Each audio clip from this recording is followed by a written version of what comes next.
Hey guys, what is up? It is the Fast Break Report here, bringing you guys another vlog. So I kind of wanted to talk about the whole Jordan Poole, Draymond Green situation, since everyone and their mother is talking about it, and I've seen some takes that I don't completely agree with. I've seen people talking about the Warriors moving on from Draymond Green. I've seen takes that, you know, the Warriors season is over, and I just simply do not think that is the case. So I want to talk about, obviously, the Jordan Poole versus Draymond Green situation. From what I understand, Jordan Poole was talking some shit to Draymond Green, calling him like Mr. Triple Single and stuff like that. And, you know, I guess Jordan Poole, supposedly from what I understand, according to Warriors teammates and, you know, Warriors players, Jordan Poole's attitude has changed a lot now that he's in a contract year. And he decided to start talking shit to Draymond Green, and then Draymond Green started calling him the B word and decided he was gonna punch Jordan Poole in the face. So that's what happened with that, and then the video got out into the public via TMZ. They paid $120,000 for that video, so somebody got paid. I don't know who in the Warriors organization, but somebody got paid. And it doesn't even have to be the Warriors organization. It could be, you know, that the Warriors, like, I think AM Hoops said it, that, you know, the Warriors could have sent this video to the league office in order to, you know, figure out disciplinary actions and stuff like that, and somebody there leaked it, so nobody knows how this video got out into the public, but if they do find out who, they're probably never going to work in the NBA again, that's for damn sure. But I will say this, I want to address the comments also of people saying that the Warriors season is over and that they're done with Draymond Green. To some extent, I agree, but I disagree. The reason I disagree with the Warriors season being over is because this happens all the time, okay? I remember Michael Jordan punched Steve Kerr in the face. We've heard things over the years of players getting into scuffles in practice, okay? It's not an irregular thing. It happens all the fucking time. It happens all the time, even in playground basketball, man. I'm from New York City, or not from New York City, but I live in New York, so it might happen a little more often here than it does anywhere else in the world because we're considered the most disrespectful people in the entire country. But I will say this, I've been a part of them. Okay, my friends have been a part of them. You get into fights. When you play basketball and you're playing with somebody else who's extremely passionate, you might scuffle it out for 2 minutes, and then afterwards you're playing again, you're playing together. By the time the game's over, you're dapping each other up, hugging each other, saying, "I'll see you next time, good game," and apologizing. That's what happens, okay? And believe it or not, I've made a lot of friends doing that. Some of my friends, like, I've seen a lot of people get into fights and while playing basketball, and like, as soon as the game is over, "Hey, I'm sorry, you know, it won't happen again," and, you know, suddenly they're like your best friend afterwards. It happens all the time.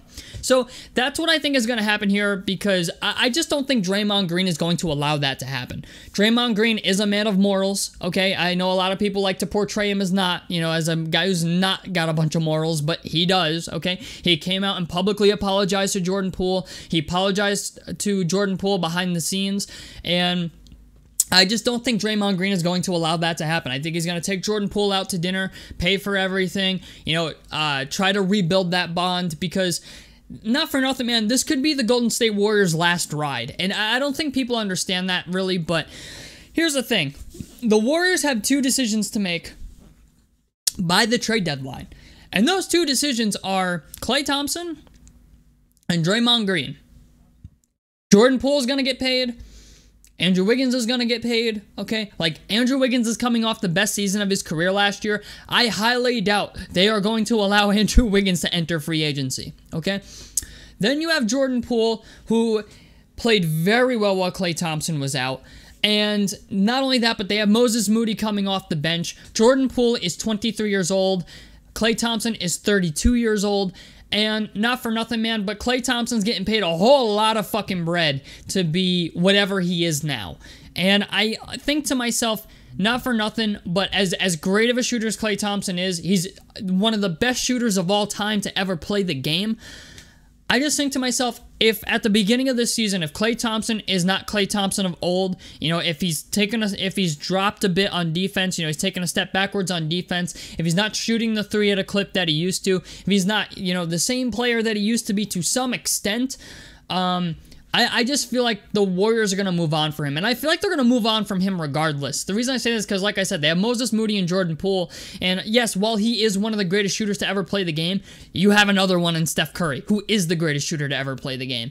So it's easier for the Warriors to move on from a guy like Klay Thompson than it is for them to move on from a multiple-time Defensive Player of the Year in Draymond Green, who allows Steph Curry to do otherworldly shit. Like, I understand that Draymond Green might not be the offensive player everybody wants him to be, but when it comes to defense and playmaking and even just being a great team defender, there's not a lot of Draymond Greens out there. Okay, I'm just going to call it what it is. There's not.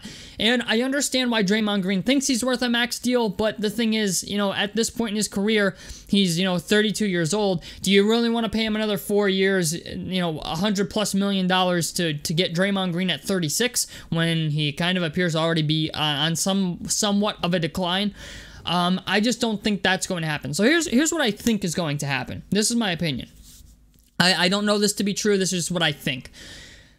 The Warriors, I think, are going to trade, or they might not trade Klay Thompson at the deadline, but they're at the very least going to take phone calls on it. They're going to have to, okay? Jordan Poole is going to get his bread. Moses Moody's going to want his bread. Jonathan Kuminga and James Wiseman are going to be coming up. They're going to want their bread.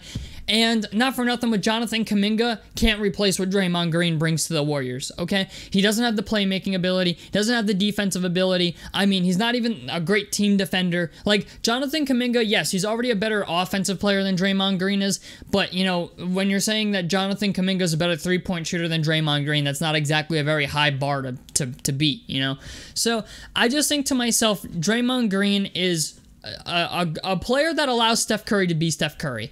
And like I said, Klay Thompson is just easier to move on from than Draymond Green is. I think what happens here is Andrew Wiggins gets paid. I think Jordan Poole gets paid. And I think Draymond Green gets paid, but not as much as he wants.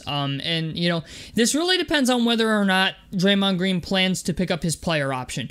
If Draymond Green plans to pick up his player option, yeah, that could be a little better for the Warriors, but I just don't think that's going to happen. I think Draymond Green wants his bread. I think he's going to decline the player option, and then contract talks are going to start. And if Draymond Green can't agree to a deal with the Warriors by the time the deadline is here, I just think the Warriors are going to try to trade him because they can't let Draymond Green walk for nothing. And one team that I just think to myself that I'd really like to see Draymond Green on is the Detroit Pistons. I think the Pistons are a young team. They could really use Draymond Green at the 4. A starting 5 of Jaden Ivey, Cade Cunningham, Sadiq Bey, Draymond Green, and Jalen Duren sounds amazing. And the Detroit Pistons at least have the youth where they can pay Draymond Green a max contract, and yeah, you might be overpaying a little bit for what he brings to the table, but, you're bringing in a, 3-time NBA champion, a multiple-time Defensive Player of the Year winner, a guy who's a playmaker, a guy who's going to install some heart in these young guys, a little bit of grit, teach them to play. And not for nothing, but Draymond Green's going to hold them accountable too. They got him, they got Bojan. So, I think to myself, that's the ideal situation for Draymond Green, at least from what I think. And I just think going forward here by the trade deadline, you are going to see the Warriors start fielding calls on Klay Thompson and potentially Draymond Green if no deal can be reached and if contract talks start going nowhere. But I will say this, it would be very nice to see the Warriors maybe trade Klay Thompson for something else or somebody else. I don't know who that is or what that person is or what those assets are like, but if they can trade Klay Thompson because he's going to make $40 million guaranteed this year and $43 million guaranteed next year, if they can trade Klay Thompson, start Jordan Poole, bring Moses Moody off the bench, retain Wiggins, and retain Draymond Green, I think they keep their dynasty aspirations open. Okay, I think they're a team that can continue to win with a lineup like that. It sucks to say, that Klay Thompson is, potentially a hindrance to their team, but for the amount of money he's getting paid, it's kind of like, if by the All-Star break, Klay Thompson's not what he used to be, you might as well just trade him because you got the pieces to replace him at the moment. Now, like I said, it's kind of shitty to say that you had the pieces to replace one of the greatest shooters of all time, but The Warriors have Steph Curry, and they have Moses Moody and Jonathan Kuminga, or not Jonathan Kuminga, Jordan Poole. So, you know, it'd be easier for them to move on from Klay Thompson than it would be for another team where Klay Thompson is the best shooter on the team. So, I don't know, man. We'll have to wait and see. Tell me what you guys think about this down below in the comment section below. I'd love to hear your guys' opinions on this. A like helps me out. Subscribe if you guys want to see more. I'm the Fast Break Report, and I'm out of this motherfucker. Peace, guys.